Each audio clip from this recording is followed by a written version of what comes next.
एक तरफ वफाकी वज़रा की नफ़रत और इंतकाम पर मबनी गुफ्तगू है तो दूसरी तरफ कुछ होशमंद आवाज़ें भी हैं। मसलन ख्वाजा साद रफ़ीक का शुमार नून लीग के ऐसे रहनुमाओं में होता है जो अक्सर औकात हक गोई करते नज़र आते हैं। उनका ताज़ा बयान ये है कि अवाम के बुनियादी हकूक़ की पामाली और मुसलसल नाइंसाफ़ी जारी रही तो फिर इराक़, वेनेज़ुएला और मौजूदा ईरान या साबिक़ मशरक़ी पाकिस्तान जैसे हालात पैदा हो सकते हैं। कभी कभार एक चंगारी शोला और शोले से अलाव बनकर जंगल की आग बन जाती है, फिर कोई फायर ब्रिगेड काम नहीं आती।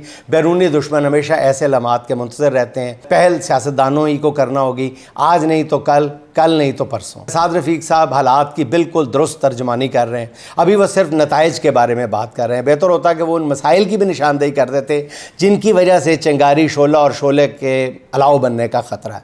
मेरा ख्याल है कि हमें अब पूरा सच बोलना चाहिए, क्योंकि पूरा सच बोलने का वक्त आ गया है। अधूरे सच से फायर फाइटिंग नहीं होती। ख्वाजा साद रफ़ीक साहब हालात का गहरा अदराक रखते हैं, सच बोलने का हौसला भी रखते हैं। मेरा ख्याल है कि अगर वो ये फरीज़ा सर अंजाम दें तो क्या ही कहने। और मेरी नाज़रीन ज़ाती दरख्वास्त भी इस हवाले से ये है, PTI के साथ जिस आला सतही मुज़ाकरात की तरफ मैं इशारा कर रहा हूँ, अगर उन मुज़ाकरात में ज़्यादा खुल के बात करूँ तो साबकीन PTI की तरफ से जो मुज़ाकरात हो रहे हैं, अगर उनमें डायरेक्टली या इनडायरेक्टली ख्वाजा साद रफ़ीक को भी शामिल कर लिया जाए तो मेरा ख्याल है कि बात ज़्यादा जल्दी बनती हुई नज़र आती है।